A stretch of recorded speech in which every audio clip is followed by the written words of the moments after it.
Smelter titanium milik PT Monokam Surya di Jalan Raya Rengas Dengklok, Karawang, Jawa Barat tiba-tiba meledak dan melukai 3 orang karyawan.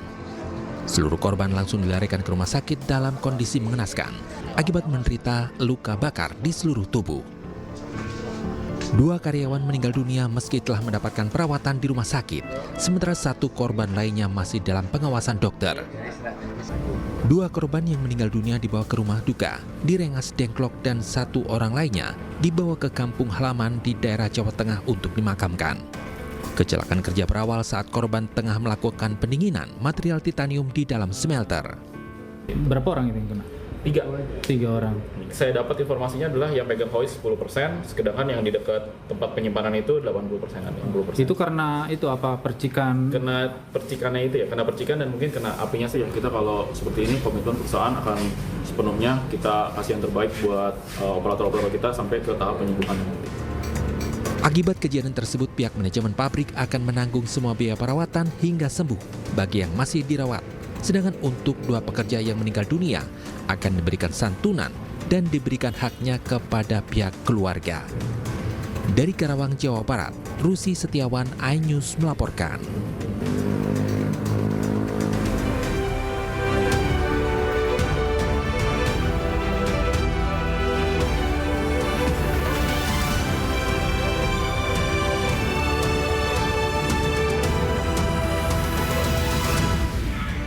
Tersangka penganiayaan karyawati toko roti di Cakung, Jakarta akan jalani tes kejiwaan.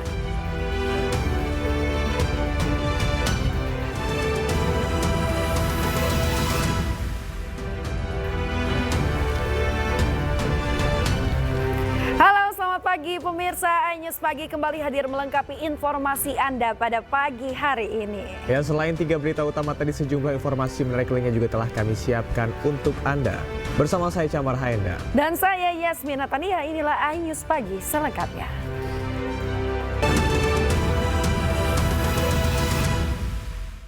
Pemirsa, seorang siswi kelas 6 sekolah dasar menjadi korban pelecehan seksual oleh ayah tirinya.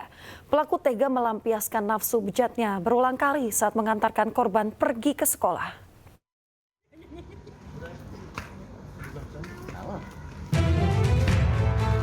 AZ 12 tahun, seorang siswi sekolah dasar di Bandar Lampung menjadi korban pelecehan seksual yang dilakukan oleh ayah tirinya yang merupakan oknum PNS Pemkot Bengkulu. Didampingi kuasa hukum, korban bersama ibunya melaporkan kasus tersebut ke Polda Lampung. Menurut pengakuan korban, pelaku tega melampiaskan nafsu bejatnya berulang kali saat mengantarkan korban ke sekolah. Aksi bejat pelaku dilakukan sejak Oktober 2024 silam. Akibatnya korban mengalami trauma. Pelaku adalah bapak sambung atau ayah tiri daripada pelapor, juga melakukan pencabulan terhadap anak itu sebanyak 7 kali. Yang kesemuanya itu dilakukan pada saat mengantar ke sekolah. Saya pelaku segera ditangkap, itu aja sih. Selama ini nggak ada kecurigaan nggak Mbak waktu tinggal Selama satu ini rumah? nggak ada kecurigaan sama sekali. Perilakunya baik-baik aja, normal-normal aja kalau di rumah gitu kan. Anaknya gimana Mbak kondisinya? Sekarang kondisinya mulai membaik setelah ada penanganan dari psikolog kan, psikologis. Hingga kini polisi masih mendalami kasus ini dan masih memburu pelaku yang diduga telah melarikan diri.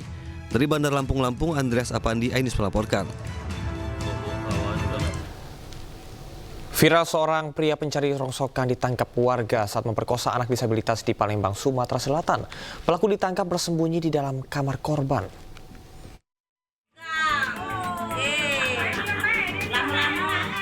Warga menangkap seorang pria pencari barang rongsokan yang diduga memperkosa seorang anak gadis di bawah umur, penyandang disabilitas, tunanetra dan tunarungu di Kelurahan Karanganyar, Palembang, Sumatera Selatan. Usai ditangkap, tangan pelaku diikat, dikelilingi warga sambil diinterogasi dan disaksikan seorang petugas Babin Kamtibmas. Akhirnya pelaku mengaku dirinya telah memperkosa korban. Menurut Ketua RT setempat, pelaku tertangkap warga saat sedang bersembunyi di dalam kamar korban. Berarti dia tuh ketahuannya oleh tetangganya. Oh, Tetangganya itu kan lebih sedepanan rumah ini kan lagi nganukan bambu apa kan. Tuh terkelebat nengok ada uangnya masuk. Iya, masuk rumah korban. Curiga dia nih kan. Kini korban telah divisum, sementara pelaku diserahkan ke pihak kepolisian. Dari Palembang, Sumatera Selatan, Guntur Ainus melaporkan. Pemirsa, jelang penahanan Agus Difabel atau IWS tersangka kasus tindak pidana pelecehan seksual, tim Komisi Disabilitas Kejati NTB dan penyidik Polda NTB periksa ruangan khusus yang akan digunakan Agus nantinya di Lapas Lombok Barat.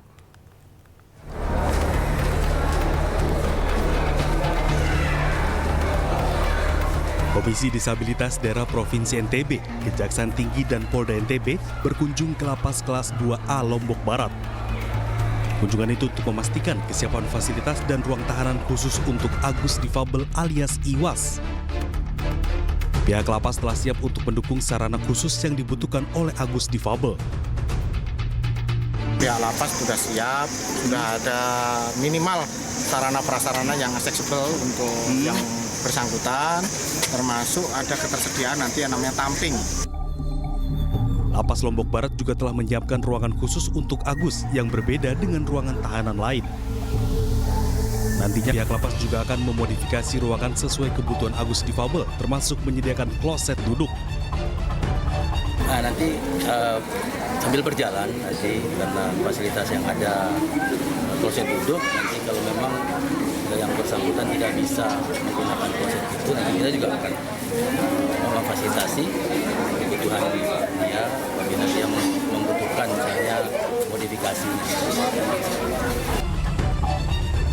Polda NTB dan Kejati NTB dalam waktu dekat akan melimpahkan kasus ke pengadilan. Dari Lombok Barat, NTB, Muzakir, iNews melaporkan. Satreskrim Polres Goa, Sulawesi Selatan kembali menangkap 2 pelaku yang diduga sindikat produsen dan pengedar uang palsu yang dicetak di kampus UIN Alauddin Makassar. Hingga kini polisi telah menahan 17 orang pelaku, 15 diantaranya telah ditetapkan sebagai tersangka.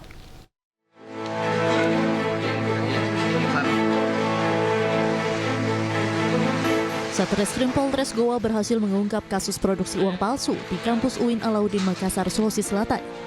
Kasus ini terungkap setelah polisi menangkap pelaku di salah satu perusahaan pembiayaan. Dari penangkapan pelaku tersebut, polisi melakukan penyelidikan hingga akhirnya sumber uang palsu tersebut diketahui berasal dari dalam kampus. Polisi menyita 1 unit mesin cetak yang diduga digunakan untuk memproduksi uang palsu dari dalam perpustakaan dan uang palsu pecahan 100.000 sebanyak Rp446.700.000. Satreskrim Polres Goa telah menetapkan 15 orang tersangka dalam kasus ini. 2 diantaranya adalah Kepala Perpustakaan UIN Alauddin Makassar dan staf perpustakaan. Bahwa benar saat ini sudah ditingkatkan ke pendidikan. Ya, sudah kami tingkatkan ke pendidikan. Kami mohon waktu dulu dari sahabat rekan bahwa ini masih kita kembangkan lagi. Perkara ini masih kita kembangkan lagi. Saat ini kami sudah mengamankan 15 tersangka. 9 sudah kita lakukan penahanan.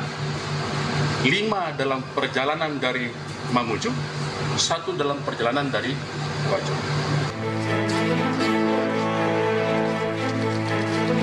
Sementara dari penyelidikan lanjutan, Satreskrim Polres Goa, Sulawesi Selatan kembali menangkap 2 pelaku yang diduga sindikat produksi dan pengedar uang palsu tersebut. Awalnya polisi menggiring 8 diduga pelaku dan ternyata 2 diantaranya merupakan pelaku baru yang memiliki peran untuk mengedarkan uang palsu. Dari hasil interogasi awal, salah satu pelaku mengaku mengedarkan uang palsu sebanyak Rp20 juta yang diperoleh dari salah satu tersangka.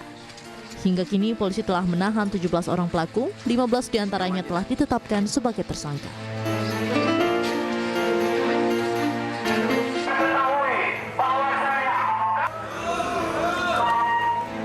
Sementara itu, buntut dari terungkapnya kasus produksi dan peredaran uang palsu tersebut, puluhan mahasiswa berunjuk rasa di gedung Rektorat Kampus UIN Alauddin Makassar.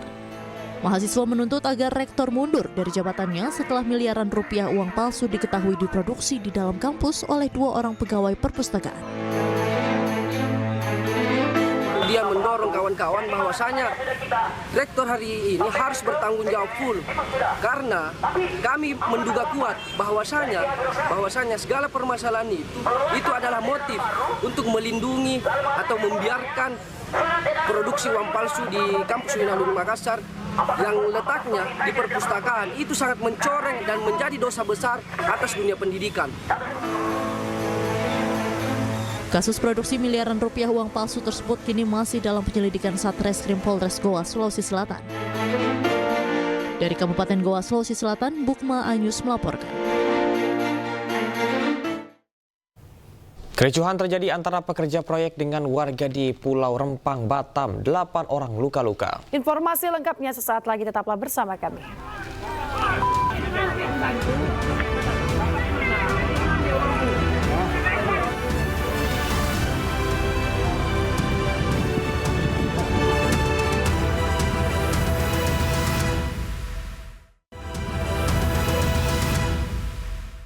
Kita ke informasi berikutnya, pemirsa. Polisi memeriksa Lady Aurelia Pramesti dan ibunya terkait penganiayaan terhadap Dr. Koas di Palembang. Sementara itu, pemirsa, untuk kepentingan investigasi, Universitas Sriwijaya mengistirahatkan Lady dari seluruh kegiatan mahasiswa.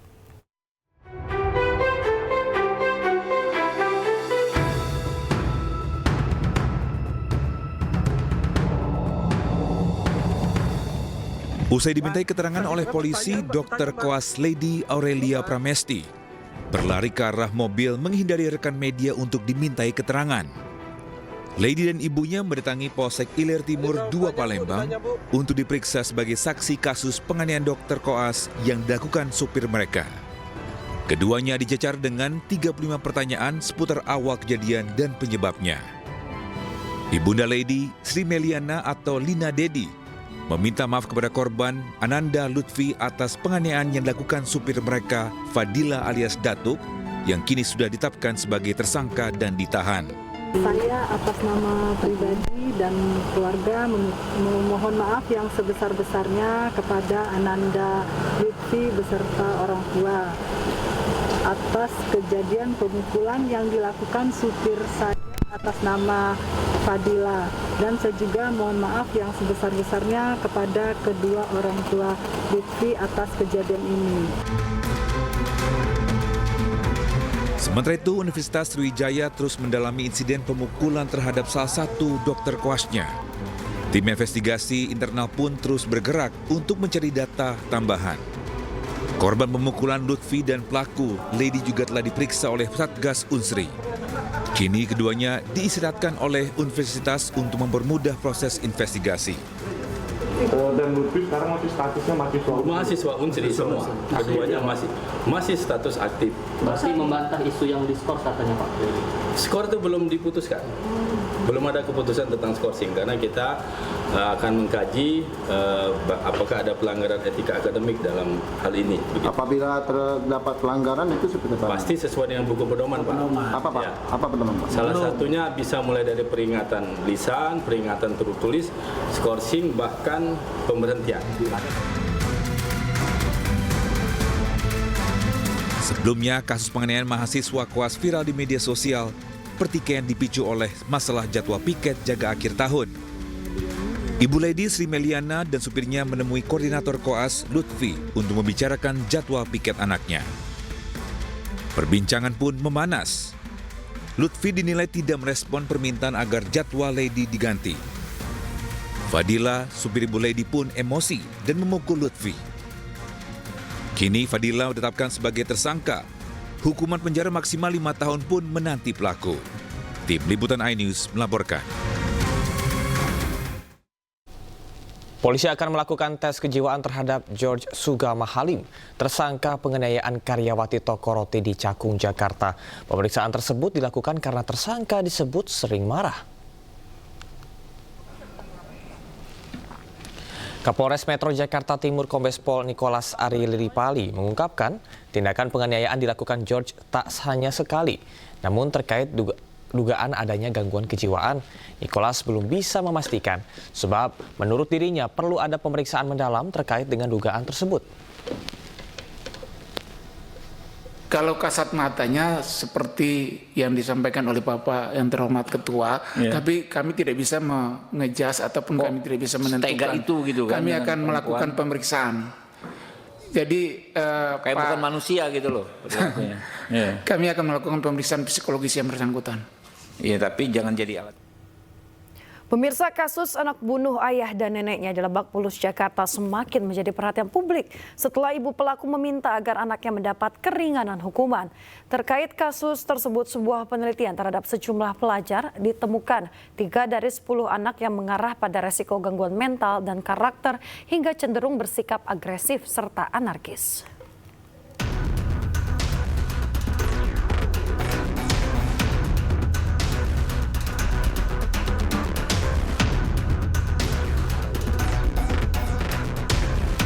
Publik digegerkan dengan kasus kekerasan kepada orang tua yang muncul dalam beberapa waktu belakangan.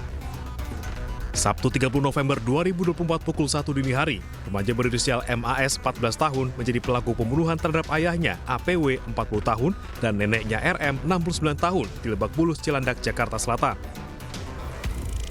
Dalam insiden ini, ibu pelaku AP 40 tahun berhasil menyelamatkan diri meski menderita luka serius akibat sejumlah tusukan. Terkini, ibu dari pelaku meminta agar anaknya mendapat keringanan hukuman. Permintaan itu disampaikan kepada penyidik Polres Jakarta Selatan. Polisi menyebut observasi kejiwaan terhadap pelaku juga terus dilakukan. Meminta keterangan ya selama kita meminta berita acara pemeriksaan dari ibu anak yang berkonflik dengan hukum, dia selalu menyebut bahwa itu adalah anak dia.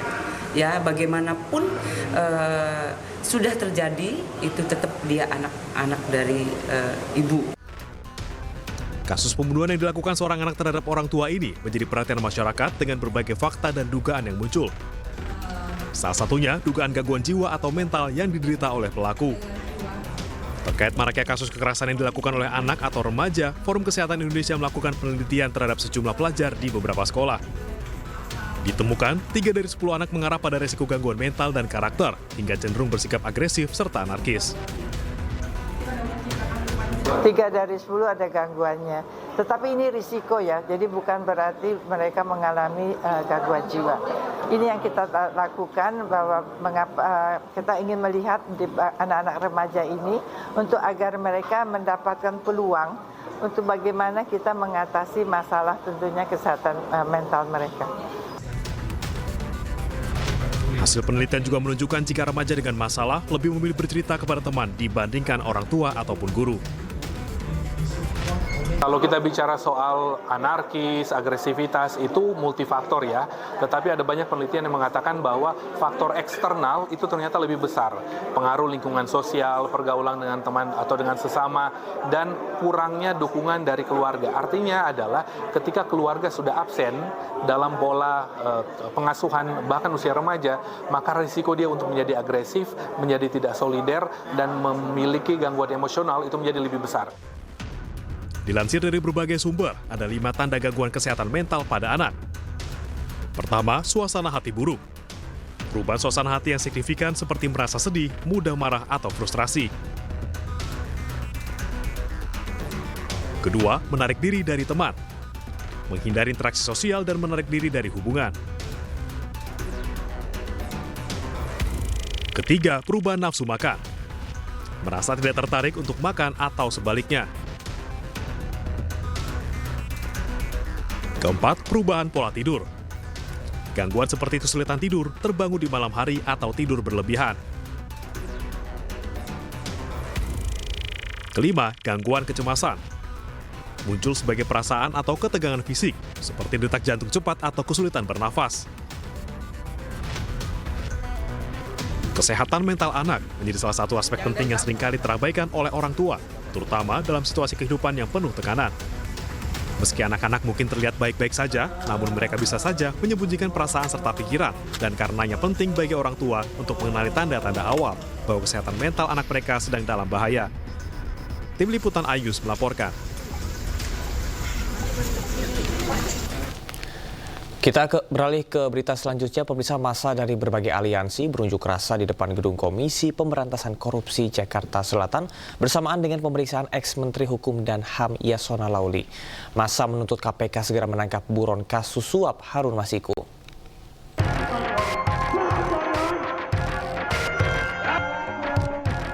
Massa dari berbagai aliansi berunjuk rasa di depan gedung Komisi Pemberantasan Korupsi Kuningan, Jakarta Selatan. Unjuk rasa bertepatan dengan pemeriksaan ex-Menteri Hukum dan HAM Yasona Lauli dalam kasus suap Harun Masiku. Melalui pengeras suara dari mobil komando, massa menyerahkan tuntutan agar KPK segera menangkap Harun Masiku yang telah buron selama hampir 5 tahun. Massa juga meminta agar pihak-pihak yang diduga turut melindungi Harun Masiku di proses hukum. Tuntutannya adalah per hari ini KPK diisi oleh struktur-struktur baru, jadi kita mendesak KPK untuk segera menuntaskan misi-misi yang belum terselesaikan, yaitu menangkap Harun Masiku yang hari ini masih menjadi buronan. Sebelumnya KPK telah menetapkan tersangka Harun Masiku pada 2020 lalu terkait kasus dugaan suap pergantian antar waktu anggota DPR RI periode 2019-2024.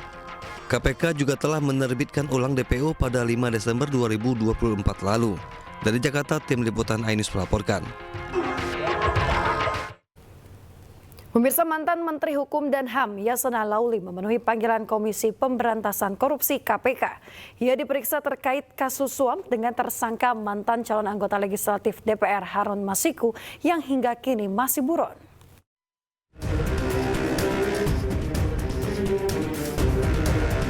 Mantan Menteri Hukum dan HAM Yasona Lauli tiba di gedung Komisi Pemberantasan Korupsi Jakarta Selatan Rabu pagi. Yasona menjalani pemeriksaan sebagai saksi dalam kasus suap pergantian antar waktu anggota DPR 2019-2024 dengan tersangka Harun Masiku yang hingga kini masih buron. Ini merupakan panggilan kedua setelah sebelumnya Yasona batal hadir pada agenda pemeriksaan Jumat 13 Desember lalu dan meminta penjadwalan ulang. Mantan politisi PDI Perjuangan Harun Masiku buron usai ditetapkan sebagai tersangka kasus suap pada 9 Januari 2020. Harun Masiku menyuap Komisioner KPU Wahyu Setiawan senilai 1,5 miliar rupiah agar dirinya menjadi anggota DPR melalui mekanisme pergantian antar waktu PAW. Sementara mantan politisi PDIP Marwarar Sirait membuka sayembara penangkapan Harun Masiku. Ia bahkan menawarkan imbalan dari uang pribadinya sebesar 8 miliar rupiah. Harun Masiku itu siapa sih kok bertahun-tahun nggak bisa ditangkap? Ya, saya akan kasih bonus bagi yang bisa menangkap Harun Masiku 8 miliar rupiah uang pribadi saya. Ya, supaya semangat, supaya tidak ada negara di negara ini yang kebal hukum. Ya, dan saya gunakan berkat dari Tuhan itu untuk memberantas korupsi yang ada di Indonesia.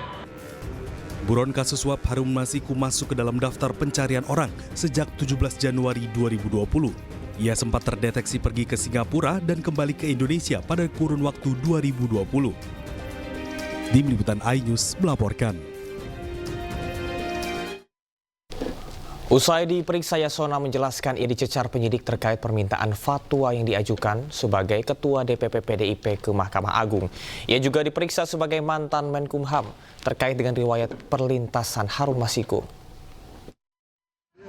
Kapasitas saya sebagai Ketua DPP,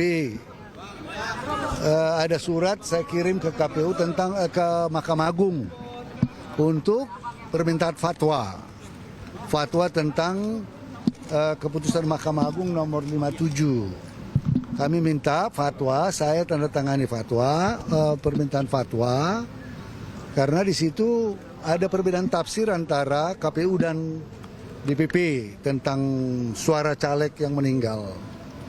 Saya kirim surat ke DPP, ke Mahkamah Agung, itu yang pertama. Yang sebelumnya kan itu riwayat diri apa segala macam, SK DPP, SK biasalah itu formalitas. Tapi inti pokoknya sebagai Ketua DPP, ya sebagai Ketua DPP, saya mengirim surat permintaan fatwa ke Mahkamah Agung. Ya, karena waktu proses pencalekan itu terjadi tafsir yang berbeda setelah ada judicial review, ada keputusan Mahkamah Agung nomor 57 ya. 57. kemudian DPP mengirim surat tentang penetapan caleg, ya. Kemudian KPU tidak menanggapi berbeda. Kemudian kita minta fatwa kepada Mahkamah Agung. Mahkamah Agung membalas fatwa tersebut, ya, sesuai dengan pertimbangan hukum, supaya ada pertimbangan hukum tentang diskresi partai dalam menetapkan calon terpilih. Itu. Yang kedua, ya, yang kedua adalah kapasitas saya sebagai menteri. Saya menyerahkan tentang perlintasan Harun Masiku. Itu saja. Paling kan itu nggak ada yang profesional, penyidik sangat profesional, ya, menanyakan sesuai dengan posisi saya sebagai ketua DPP, ya. Kemudian posisi saya sebagai Menteri Hukum dan HAM mengenai perlintasan Harun Masiku.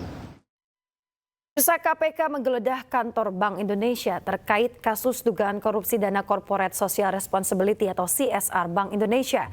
Dalam kasus ini, KPK telah menetapkan 2 orang sebagai tersangka.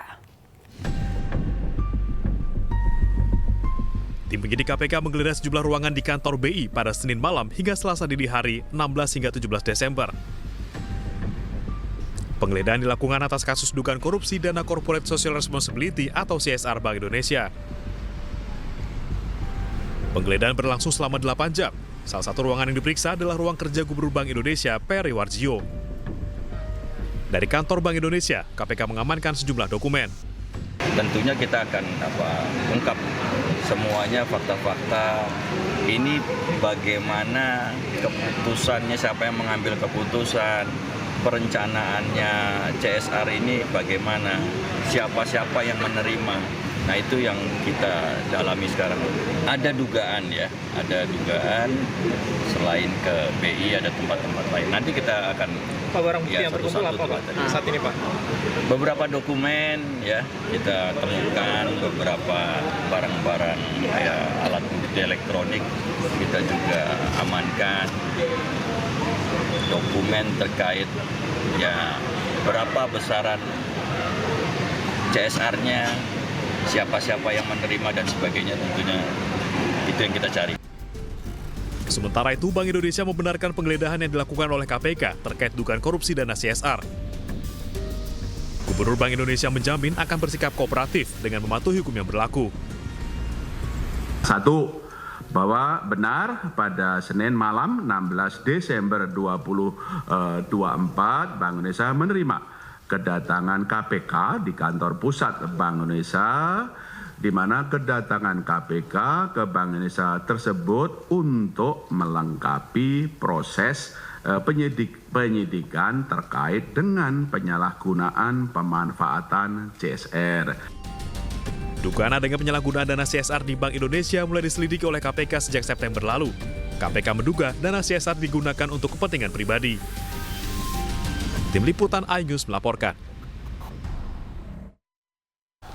Suami aktris Sandra Dewi Harvey Muiz menjalani sidang pledoi atau nota pembelaan. Dalam pledoinya, Harvey Muiz berulang kali menyebut nama istrinya sebagai sosok yang menguatkannya selama ini. Suami Sandra Dewi Harvey Muiz membacakan sendiri pledoi atau nota pembelaan dirinya di Pengadilan Tipikor Jakarta. Dalam pembelaannya, Harvey berulang kali menyebut nama istrinya dan mengungkapkan pesan agar tetap bertahan menghadapi masalah yang menimpanya. Sambil menahan tangis, Harvey menekankan peran Sandra Dewi dalam menguatkan dirinya saat menjalani proses hukum. Dalam pledoinya, Harvey juga sempat menyangkal keterlibatannya dalam dugaan korupsi timah. Pada persidangan sebelumnya, Harvey dituntut hukuman penjara selama 12 tahun dan denda sebesar 1 miliar rupiah subsidi 1 tahun kurungan. Yang kami ucapkan 7 tahun lalu untuk saling menjaga pada saat susah maupun senang.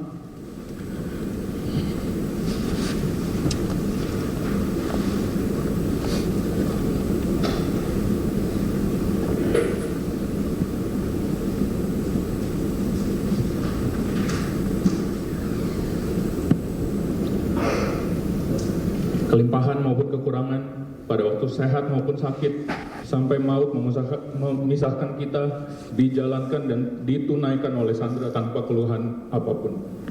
Kita pikir kita kuat, Yang Mulia.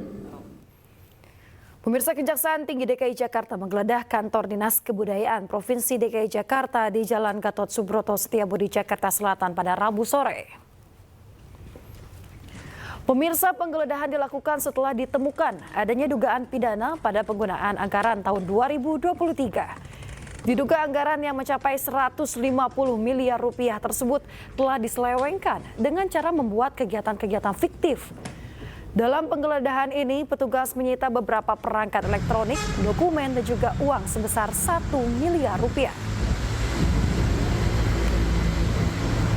Dilakukan oleh tim Khusus Kejati DKI, ini dilakukan di 5 titik. 5 titik ini ada di kantor Dinas Kebudayaan sendiri, terus juga ada beberapa kantor rekanan dan rumah-rumah saksi yang berhubungan dengan. Sejumlah komunitas sosial merayakan kebersamaan dan cinta kasih di Kabupaten Bandung Barat. Dengan tema Sound of Love, komunitas sosial dari berbagai latar belakang berbagi pengalaman menolong sesama.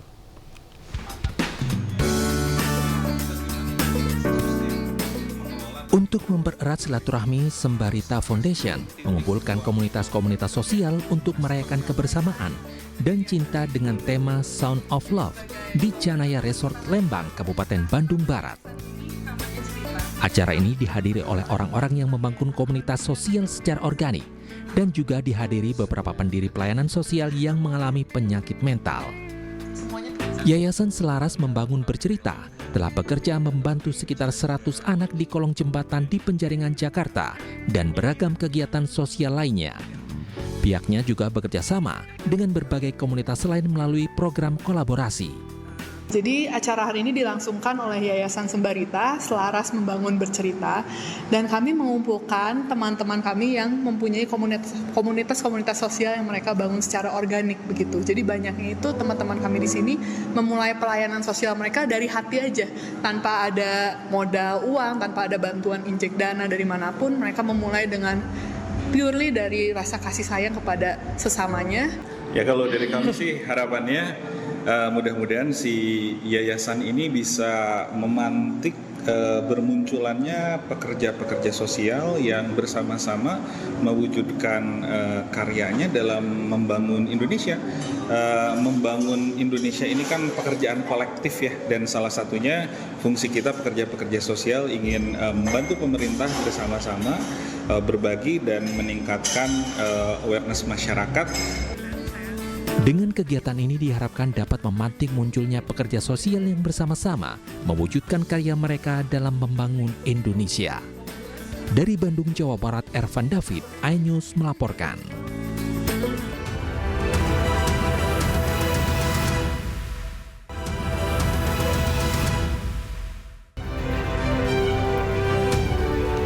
Empat kendaraan terlibat kecelakaan karambol di ruas Jalan Nasional Jogjawates, Kabupaten Kulon Progo. 2 orang terluka.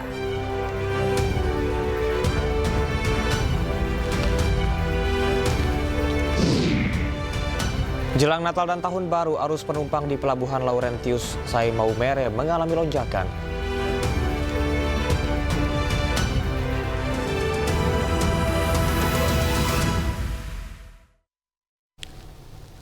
Pemirsa, terima kasih Anda masih di iNews Pagi bersama saya Camar Haina dan Yasmin Atania. Dan demikian tadi adalah berita pilihan dalam iNews Pagi hari ini. Kita akan ke informasi selanjutnya.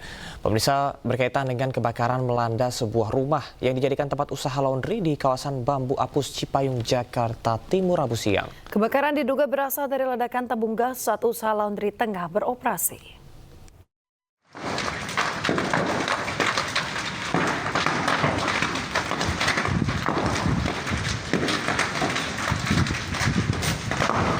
Kobaran api disertai asap tebal membumbung tinggi saat kebakaran melanda sebuah rumah yang dijadikan tempat usaha laundry di Jalan Bambu Apus 1, Kecamatan Cipayung, Jakarta Timur, Rabu siang. Api menghanguskan seluruh bangunan rumah serta usaha laundry yang berada di bagian belakang rumah. Dalam kebakaran tersebut sempat terjadi ledakan yang berasal dari kabel listrik saat petugas sedang memadamkan api.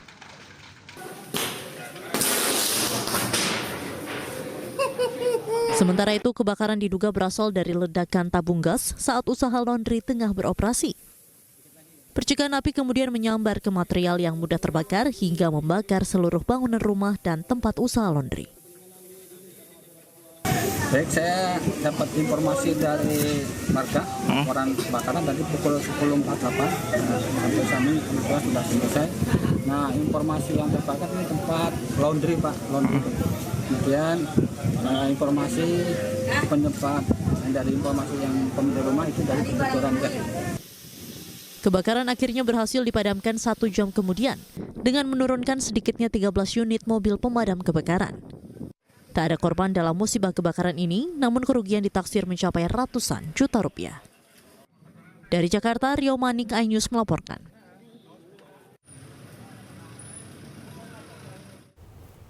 Pemirsa, hampir sepekan permukiman warga di Muara Angke Penjaringan Jakarta Utara terendam banjir pasang laut dengan ketinggian 50 hingga 1 meter. Akibatnya pemirsa, warga terpaksa beraktivitas di tengah banjir dan banyak warga terserang penyakit.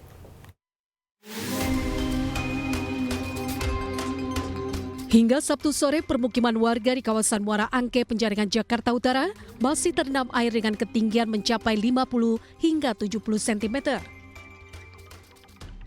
Hampir 1 minggu warga terpaksa beraktivitas di tengah banjir pasang laut.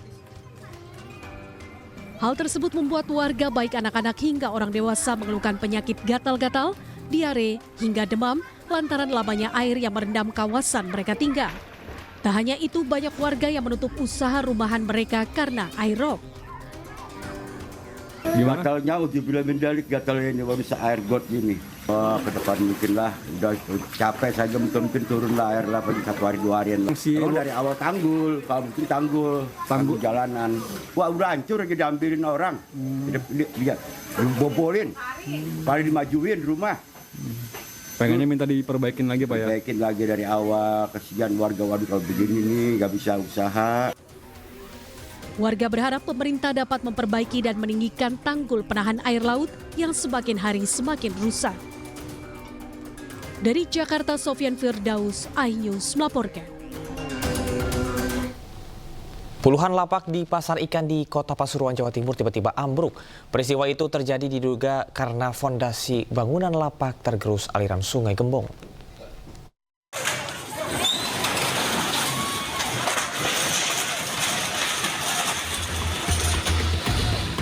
Ambruknya puluhan lapak pasar ikan di Kota Pasuruan, Jawa Timur terekam video amatir warga. Peristiwa ini sempat membuat para pedagang di lokasi kejadian histeris. Total ada 10 lapak pedagang di bantaran Sungai Gembong yang ambruk. Beruntung saat kejadian para pemilik lapak sedang tidak berada di dalamnya. Namun sejumlah barang ikut hanyut terbawa arus sungai. Setelah mendapat laporan, petugas BPBD membantu warga mengevakuasi reruntuhan bangunan. Penyebab ambruknya lapak pasar ikan disebabkan karena pondasi tak kuat menahan derasnya air Sungai Gembong. Itu biasanya saya kutilen Pak di dalam Pak. Tidak pernah ada di bedak ikan. Sing jual ikan anak saya Pak. Berapa bedak yang tergerus itu Bu? Dua ya. Bedak saya 2. Yang lain terus 3. Kita menghimbau ke warga untuk tidak berjualan di sepanjang bantaran sungai dan memindahkan semua dagangannya. Ya. Nah, penyebab dari bencana ini adalah bantaran sungai yang rapuh. Meski tak ada korban jiwa dalam musibah ini, namun kerugian mencapai puluhan juta rupiah. Petugas mengimbau kepada pemilik lapak di bantaran sungai agar mengosongkan dagangannya karena rawan terjadi ambruk susulan. Dari Pasuruan, Jawa Timur, Jaka Samudra, iNews melaporkan. Pemirsa, Presiden Republik Indonesia Prabowo Subianto disambut upacara kenegaraan di Istana Kepresidenan Al-Ittihadiyah di Kairo, Mesir. Sesaat setelah tiba, Presiden disambut Presiden Republik Arab Mesir Abdel Fattah El-Sisi di serambi istana.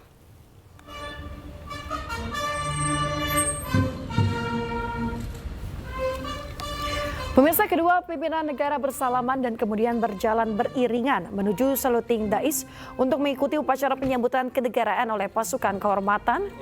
Kemudian lagu kebangsaan kedua negara diperdengarkan. Usai upacara penyambutan, Presiden Prabowo dan Presiden El-Sisi memasuki istana untuk melakukan sesi foto bersama. Setelah itu, pemirsa, kedua pimpinan negara memperkenalkan delegasi masing-masing negara. Delegasi Indonesia yang turut serta dalam pertemuan tersebut yakni Wakil Menteri Luar Negeri Arif Hafaz, Duta Besar Republik Indonesia di Kairo Lutfi Rauf, Direktur Jenderal Asia Pasifik dan Afrika Abdul Qadir Jailani. Sementara delegasi Mesir yakni Menteri Luar Negeri Badr Abdel Lati, Sekretaris Kabinet Mayor Jenderal Ahmed Ali, Menteri Investasi Hasan El Khatib, Duta Besar Mesir untuk Indonesia Yasser Hasan Al-Shemi.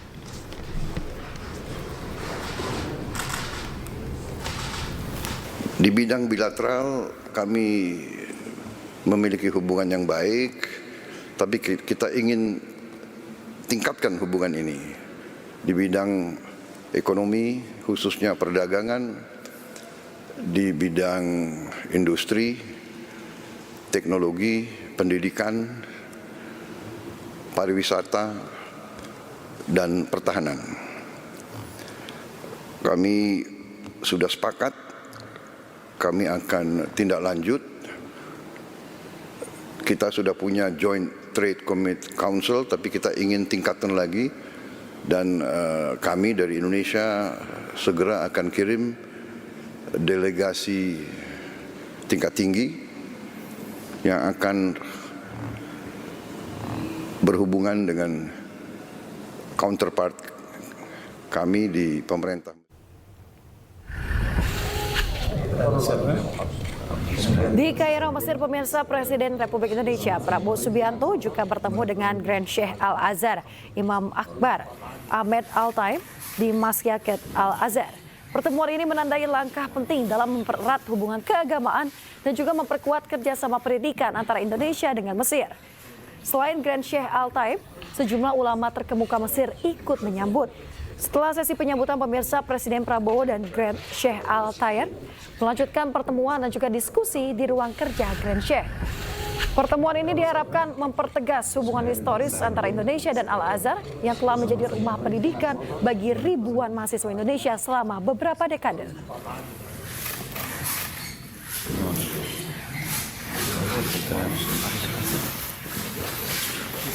Pemirsa, kecelakaan melibatkan truk dan mobil wisatawan terjadi di Kabupaten Gianyar, Bali. Truk menabrak mobil wisatawan asal India dari arah berlawanan akibat mobil mengambil jalur terlalu kanan.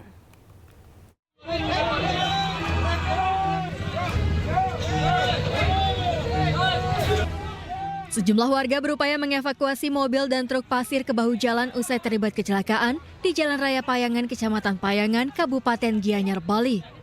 Kecelakaan ini terjadi pada saat truk pengangkut pasir yang dikemudikan oleh Iwayandir Guyasa datang dari Jalan Raya Kintamani. Sementara itu dari arah berlawanan datang sebuah mobil wisatawan asal India dan mengambil haluan terlalu kanan. Akibatnya tabrakan tak terhindarkan hingga kedua mobil ringsek pada bagian depan. 4 penumpang mobil yang merupakan rombongan wisatawan asal India mengalami luka-luka dan langsung dilarikan ke Rumah Sakit Umum Payangan. Yang saya lihat sih, dia tak menghindari apa-apa, cuma dia udah jalur ke jalur saya yang dari selatan sampai terbalik atau gimana mobilnya ini tadi? Kalau pagi ini tabraknya, ya. Pas udah ini setengah jalan. Sementara itu kasus kecelakaan ini dalam penanganan petugas kepolisian dari Satuan Lalu Lintas Polres Gianyar. Dari Gianyar, Bali, Ketut Catur Kusumaningrat melaporkan. Timnas Indonesia menggelar latihan di Stadion Sriwedari Solo, Jawa Tengah dan jelang melawan Filipina dalam laga lanjutan Grup B Piala AFF 2024. Para pemain timnas mengaku bersyukur karena jeda yang cukup panjang menjelang pertandingan.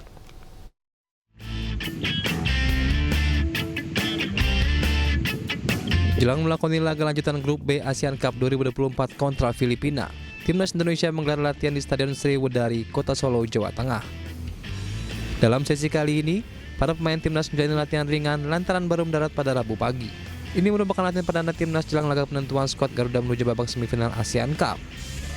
Salah satu pemain timnas, Ahmad Maulana, mengaku bersyukur karena jeda istirahat yang cukup panjang.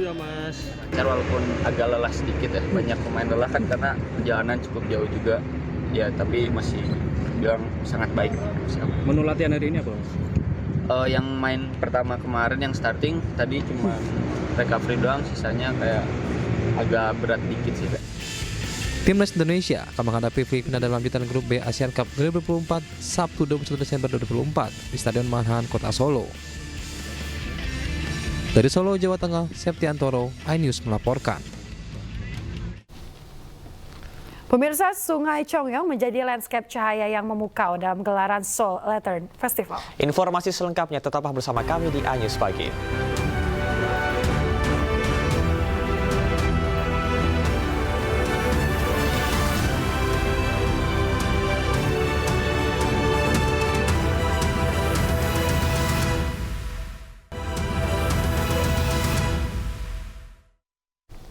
Ada kembali di iNews Pagi, pemirsa. Banjir bandang menerjang 2 desa di Kecamatan Tanotombangan, Kabupaten Tapanuli Selatan, Sumatera Utara, Rabu petang.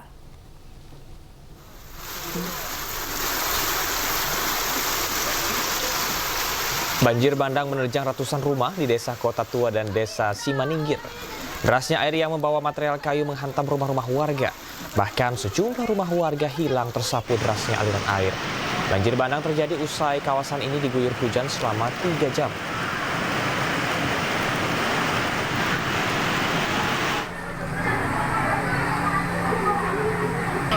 Akibat terjangan banjir bandang, sejumlah warga mengungsi ke tempat yang lebih aman. Banyak warga yang trauma akibat peristiwa banjir bandang yang menerjang rumah mereka. Hingga Rabu malam, belum diketahui jumlah rumah yang rusak dan adanya korban jiwa. Datang air dari atas kan, di jalannya itu. Jadi airnya itu keruh, tambah lama tambah besar. Jadi histeris lah semuanya, orang teriak. Jadi lama-kelamaan airnya besar, kayu pun datang semuanya dari jalan itu. Tinggi bang airnya? Iya bang, jadi tadi udah. Pemirsa, sebuah pagar tembok milik SPBU roboh dan menimpa 3 orang pejalan kaki di Kabupaten Deli Serdang, Sumatera Utara. 2 orang tewas, 1 lainnya terluka.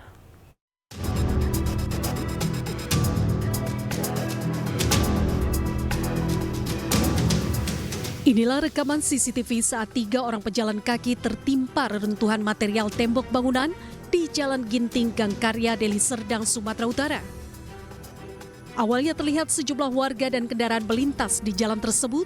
Tak berselang lama, 3 orang korban yang merupakan warga sekitar melintas, tiba-tiba pagar tembok dengan ketinggian 3 meter ambruk menimpa korban.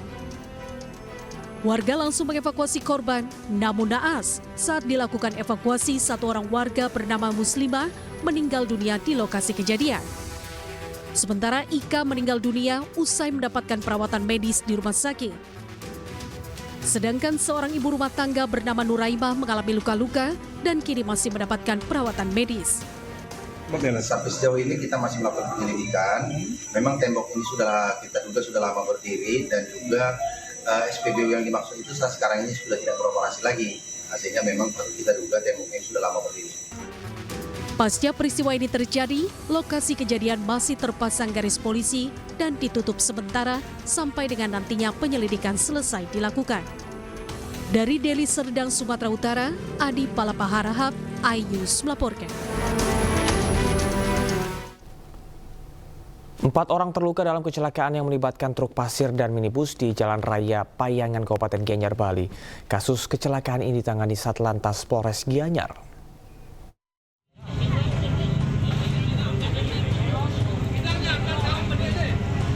Kecelakaan antara truk dengan minibus terjadi di Jalan Raya Payangan, Kabupaten Gianyar, Bali pada Rabu sore.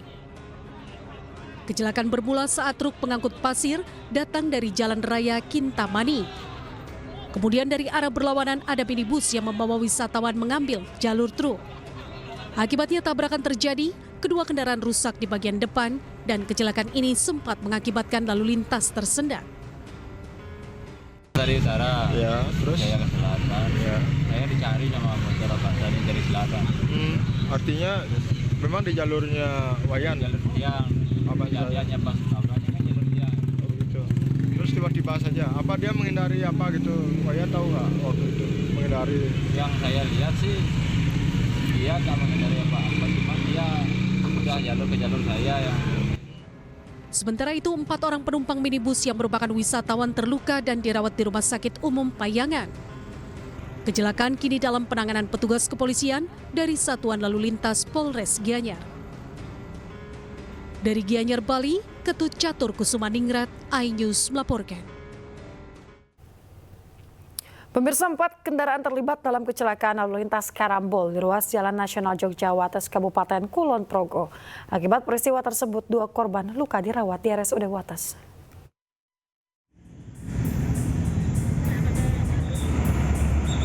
Satu truk box, 2 minibus, dan 1 sepeda motor terlibat kecelakaan karambol di ruas Jalan Jogja Wates, Simpang 3 Tugu Pensil, Kelurahan Sukoreno, Kabupaten Kulon Progo. Kecelakaan terjadi ketika sopir truk box yang melaju dari arah Wates menuju Jogja diduga mengantuk sehingga tidak memperhatikan arus kendaraan dari arah berlawanan yang mulai melaju lantaran lampu apil menyala hijau. Truk box kemudian menabrak minibus yang hendak melaju dari arah Jogja menuju Bandara Internasional Yogyakarta. Lantaran tabrakan yang keras, minibus tersebut terdorong hingga menabrak sepeda motor dan 1 minibus lain. Kemungkinan dari sopir truk ini mengantuk, jadi konsentrasi yang terpecah atau hilang sehingga berjalan terlalu ke kanan. Kebetulan lampu warna apil menyala hijau, jadi tidak menerobos. Akibat kecelakaan ini, pengendara sepeda motor dan seorang penumpang minibus mengalami luka dan harus mendapatkan perawatan medis di RSUD Wates. Sementara itu, kasus ini tengah ditangani oleh unit Gakum Satlantas Polres Kulon Progo dan polisi masih meminta keterangan dari sopir truk terkait kecelakaan tersebut.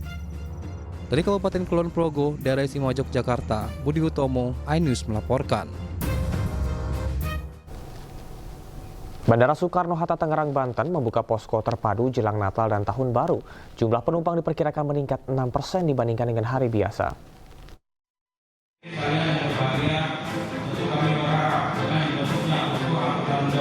Memasuki musim libur Natal dan Tahun Baru, Bandara Soekarno-Hatta Tangerang, Banten menggelar apel pasukan bersamaan dengan pembukaan posko terpadu. Pada puncak arus libur Natal dan Tahun Baru, jumlah penumpang diperkirakan meningkat 6% dibanding hari biasa atau 185.000 pergerakan penumpang. Begitu pula dengan peningkatan 1.000 pergerakan pesawat. Jumlah slot penerbangan juga ditambah sebanyak 658 extra flight. Memang salah satunya posko gitu. Jadi kita persiapkan posko terpadu di Terminal 1B. Kemudian posko ini dapat digunakan oleh seluruh stakeholder yang ada di sini. Di dalam posko lengkap dengan seluruh kebutuhan monitoring ya, dari mulai CCTV di seluruh terminal, kemudian juga database pergerakan pesawat, penumpang dan lain-lain, termasuk juga fasilitas Zoom jika ada panggilan atau rapat yang dilakukan oleh Kementerian Perhubungan. Pengelola juga menyediakan 6.203 personil, baik internal maupun eksternal, termasuk TNI, Polri, Customs, Imigrasi, Karantina, hingga petugas kesehatan. Fasilitas bandara juga ditingkatkan, mulai dari akses jalan raya hingga fasilitas di terminal. Dari Tangerang, Banten, Hasnugara, iNews melaporkan. Pemirsa, jelang Natal dan Tahun Baru, arus penumpang di Pelabuhan Laurentius Sai Maumere mengalami lonjakan. Pihak PLN pun menambah rute kapal guna melayani para penumpang yang akan pulang untuk merayakan Natal dan Tahun Baru.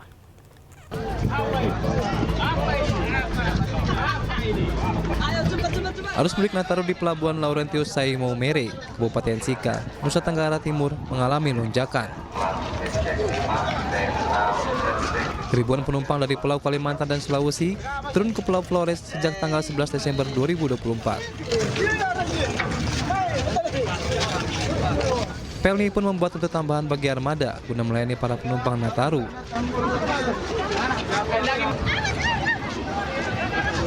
Sejumlah pemudik mengungkapkan lebih memilih menggunakan transportasi laut karena harga tiket yang murah. Dari mana ini? Dari Berau mau ke Mapongo. Dari mana? Dari Berau. Berau. Ya, Kalimantan Timur. Mau berlibur Natal ya? Ya, berlibur. Kenapa memilih menaiki kapal pil ini kan? Karena kebetulan kemarin dapat tiketnya. Hah? Murah ya? Iya. Harus pergi selama bulan Desember ini saja. Sebelum ini jumlah penumpang yang masuk itu sekitar 2.000-an dari 4 kapal dan yang berangkat 1.900 dari 4 kapal penumpang, 4 kol. Nah, sementara untuk hari ini KM Lambelu yang datang dari Bau-Bau ini jumlah penumpang yang turun 1.083 dan yang berangkat itu sekitar 150 tujuan Kupang. Mulai ada yang turun, yang datang itu yang melonjak. Arus mudik Natal dan Tahun Baru di Pelabuhan Laurentius Sai Maumere mencapai puncaknya pada tanggal 20 Desember 2024. Dari Sika, Nusa Tenggara Timur, Joni Nura, iNews melaporkan. Pemirsa, dan untuk mengetahui informasi terkini kita akan terhubung dengan rekan Iskandar Nasution di Pelabuhan Merak, Cilegon, Banten, dan juga rekan Jeffrey Langi di Pelabuhan Manado, Sulawesi Utara. Kita akan ke rekan Iskandar terlebih dahulu. Selamat pagi Iskandar, bagaimana suasana di pelabuhan pagi ini? Apakah sudah terjadi penumpukan penumpang?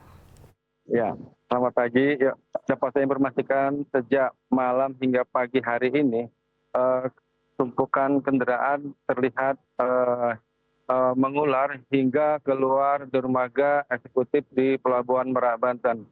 Mereka ada yang sejak pukul 2 dini hari tadi masih mengantri di luar area dermaga. Hal ini disebabkan memang hari ini terlihat cuaca atau ombak terbilang cukup tinggi sehingga menyulitkan bongkar muat kapal. Demikian. Iskandar, lantas tindakan apa yang diambil oleh pihak pelabuhan untuk mengantisipasi keterlambatan pemberangkatan kapal saat ini?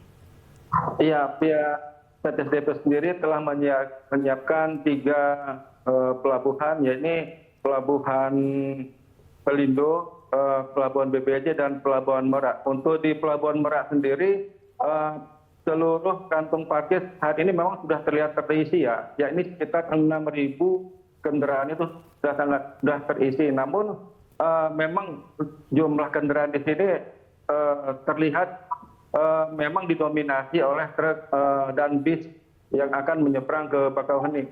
Demikian. Ya Iskandar, lantas fasilitas apa saja yang disiapkan oleh pihak pelabuhan menjelang arus Nataru ini? Ya, fasilitas memang untuk mengantisipasi ya untuk padatan kendaraan. Petugas sudah menyiapkan beberapa kantung parkir termasuk di luar dari area pelabuhan, dan pihak SDP ini meminta kepada pihak pengguna jasa untuk memesan tiket itu 1 hari sebelum keberangkatan. Hari ini memang sangat memungkinkan tidak terjadinya kemacetan. Biasanya memang para pengguna jasa ini terlalu lama mengantri karena khawatir terlambat masuk ke dermaga yang mengakibatkan terjadinya penumpukan kendaraan di kantung-kantung parkir. Demikian. Baik, dari rekan Jeffrey dari rekan Iskandar kita akan langsung menuju ke rekan Jeffrey Langi yang berada di Pelabuhan Manado, Sulawesi Utara. Selamat pagi Jeffrey, bagaimana situasi di pelabuhan saat ini? Apakah sudah terjadi penumpukan penumpang? Saya laporkan itu pagi itu dari Pelabuhan Manado, malah belum terjadi penumpukan penumpang dari sudut timur Natal. Malah pada saat ini hari H-6 hari Raya Natal, di Pelabuhan Manado masih aktivitas seperti biasa dan masih normal. Saya lihat penumpang yang datang dari wilayah kepulauan, wilayah Sulawesi Utara masih terlihat normal. Dan kemungkinan dapat diprediksi untuk penumpang dalam hari Raya Natal di Pelabuhan Manado diprediksi terjadi pada H-2 hari Raya Natal. Dan di Pelabuhan Manado sendiri terdapat beberapa kapal yang melayani rute keberangkatan menuju sebagai wilayah Indonesia Timur seperti Maluku dan juga Maluku Utara. Kita juga dalam provinsi Sulawesi Utara, Kepulauan, laut, Sangihe, dan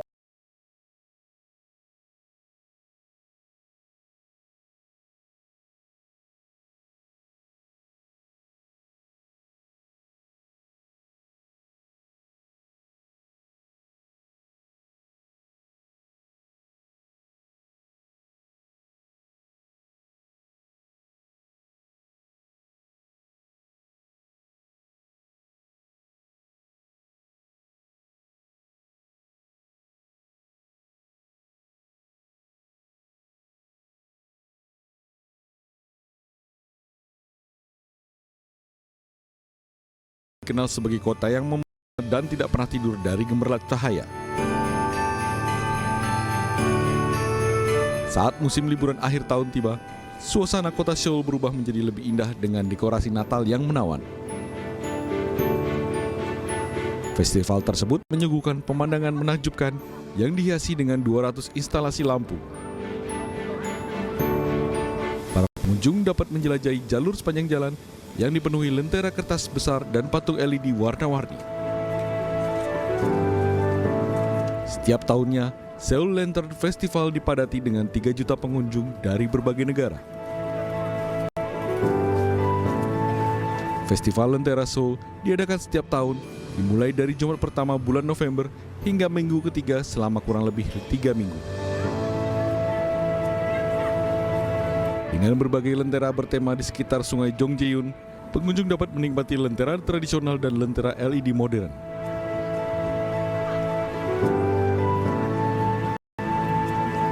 Festival ini juga menyediakan penampilan video mapping yang memukau wisatawan yang hadir.